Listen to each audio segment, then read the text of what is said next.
你淨係見到呢個畫面，我俾5秒你估唔估到呢部係咩車啊？有少少牽涉嘅，全新嘅底盤，全新嘅 engine， 波箱都係新嘅。5秒啦，你應該估到嘅。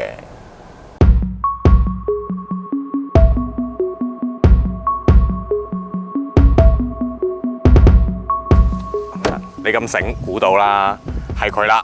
第4代全新嘅平治 A Class 呢部新車真係新到不得了，你聽落以為好似廢話，但係其實你聽下先，全新嘅設計啦，全新嘅底盤啦 ，engine 波箱全部都新嘅，連入邊個界面同埋每粒的每粒掣都係新嘅。其實今代咧換咗呢個新嘅 MFA2 底盤之後咧，成部車係漲咗少少噶。首先成個車身長度係多咗120mm 嘅，咁個 wheelbase 都長咗30mm 啦，咁高咗少少，闊又闊咗啲啲咁樣，咁所以理論上咧成個空間係大咗啲嘅。我自己坐個後座咧，我覺得差不多啦，又唔係好大 difference， 但係咧個尾箱就比以前真係大咗啦，同埋個開口冇以前咁拗教啊，而家四四正正擺嘢嘅位係多咗好多嘅。我自己就覺得部車個線條咧比起上一代就簡潔咗啲嘅，其實上代都仲好襟睇，咁就視乎你個人口味啦。呢代就冇咁多嗰啲玲瓏浮凸嘅，啲線條 plain 啲、直啲嘅。尾燈轉咗啦，頭燈轉咗啦，係咪好似一部車咧？係，我自己覺得好似 CLS。咁其實咧變得仲勁係個車廂，我哋入去睇，好耐冇見過一架車咧，個車廂係咁新鮮嘅。其實我哋平時啲 Benz 啊、Audi 啊、寶馬乜都好啦，你坐入去總有啲係熟口熟面。呢部車真係新到不得了，樣樣嘢都係新嘅。例如我依塊 touchpad 啦，以前嗰個係擰啊，上面有得橫，唔係幾好用。呢塊就好似你電腦嗰啲 touchpad 咁樣啊。咁另外咧，呢個 screen 咧有啲似啲 S 啊、E 啊嗰啲嘅，咁佢就冇咁大。而家我呢部 A200咧就左邊一個10點幾寸嘅大 screen 可以 touch 嘅，以前啲 A 仔冇得 touch 噶嘛。咁呢邊咧就係一個細啲7寸到嘅 screen 啦。咁如果你係買 A250咧，呢個都會變到好似左邊個咁大嘅。咁另外呢啲掣全部都未見過嘅新嘅軚盤就有啲似而家新款嗰啲 S 啊 E 啊。嗱，呢啲棍終於轉款啦。舊嗰隻真係用咗好耐，咁佢依然係太波嘅。咁側邊呢啲燈掣啊、電子手掣啊，就都轉晒啦，唔再喺下邊呢度抽嘅，呢度撳啦，全新噶啦。咁呢部車呢，亦都有依家好興噶啦，無線充電嘅位嘅。咁你用新款嗰啲手機，咪可以擺落無線充電咯。若然你唔中意嘅插線都得，佢有1個、2個、3個 USB 俾你用。啊，不過好衰喎，全部都係 Type C 頭嚟嘅。咁若然你唔係用 Type C，就好似我咁用部舊款嘅 iPhone， 咁你唯有自己用轉接頭咯。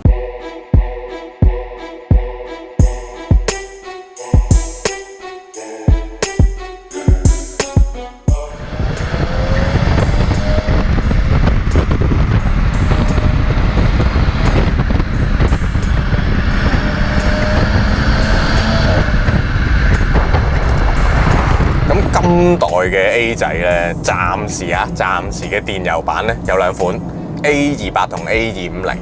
咁 A200咧就我而家揸緊呢架啦，另外 A250上代都有嘅。A250咧就繼續用2公升嘅4氣缸推步引擎啦，不過就新版嚟嘅。而呢部 A200咧就直頭轉咗副新 engine 添，以前16 turbo 就冇咗噶啦，依家係一副1300多啲啦，未到1400嘅4氣缸 turbo。咁呢副代號叫做 M282嘅新 engine 咧，就其實咧同埋呢個雷諾日產 group 係共同研發，所以係 share 用嘅。嗱，雖然個容積咧係比起上代低咗啦，但係咧個 power 係高咗嘅喎。起步嘅時候咧係爽啲嘅，爽過上一代嘅 A200好多啊。其實上一代 A200咧，我自己覺得嗰副計就普普通通啦，有少少立。同埋真係比較嘈嘅，咁而家轉咗呢款新嘅1300、1400嘅直4 turbo 咧，靜咗好多，呢個係好明顯嘅。而個力水方面咧，我覺得咧係爽手咗好多 ，pick up 嘅速度咧亦都快過上代嘅 A200嘅。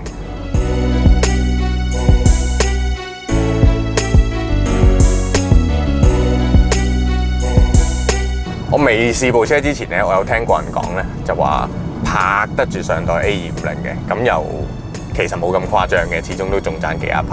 但係真係比上代 A200咧爽手咗好多，加上換咗呢個新嘅 7G DCT 啦，即係 Dual Clutch 嘅波箱啦，我覺得啲力水出嚟咧係直接咗嘅，同埋轉波嗰個動作咧，亦都係敏捷過以前嘅。呢副計咧去到高轉嘅時候咧，其實都有少少勇猛嘅感覺嘅。當然百零匹你唔會覺得好勁好勁，但係真係幾爽快嘅。當 engine 過咗3000零4000轉之後咧，其實都有啲嘈嘅，只不過比起上代咧就好聽咗啲，冇咁粗糙嘅啲聲音。至於成架車嘅隔音啊、寧靜度咧，我又覺得分別不太大，同上代都係差唔多。咁你話揸落有冇舒服咗好多咧？少少啦，又唔係好明顯嘅嗰個感覺。其實咧好得意嘅，佢 A200同 A250咧，佢連個 setting 都唔同咗嘅喎。A250咧就係頭係麥花臣啦，尾係4連杆嘅。至於 A200咧都係頭麥花臣，不過尾就用 torsion beam 嘅，所以成個 set up 係有唔同。至於我而家試緊呢架咧，就裝咗 AMG package 啦，咁啲軚盤又有平底啊，啲鈴又唔同啊。不過咧，其實佢冇換到 Sport 避震嘅，只不過將條避震就較低咗少少咁樣。咁我覺得喺車廂揸出嚟最大分別咧，真係視覺上嘅分別啦。所有嘢都係新嘅，無論係支波棍又好，粒掣又好，乜都係新嘅。咁呢樣嘢係個新鮮感好大，加上我而家坐緊呢張凳，你見到好似好跑車咁啊，其實幾好坐嘅，實實正正咁樣。佢個形狀好古怪喎，後邊咁樣個頭拱出嚟咧，其實睇落好似有少少即係偷咗後座少少空間啦。咁坐落都唔係大㗎啦，咁比上一代叫做闊落些少咁咯。咁我諗今代如果你有研究過下呢部 A Class 咧，你最留意嘅應該都係嗰個全新嘅 MBUX 系統啦。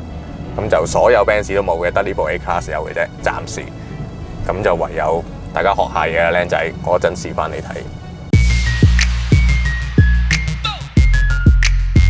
之前阿安去外國試車嘅時候咧，都試過個 MBUX 噶啦。不過佢嗰部因為外國試，淨係曉英文嘅。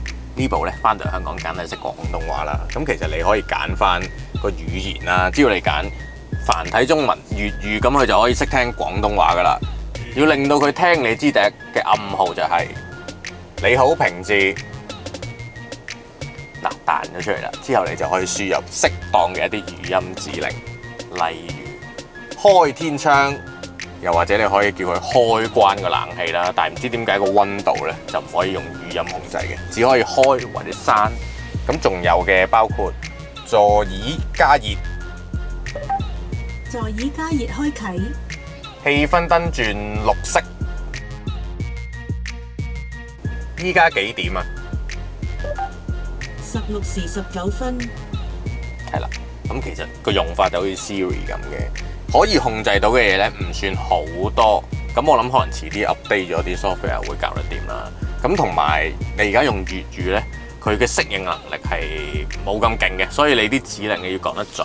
但係我聽廠嗰啲人講咧，如果你用翻英文咧，佢嘅理解能力係高啲嘅，所以若然你唔介意講英文咧，我都建議你用翻英文嘅。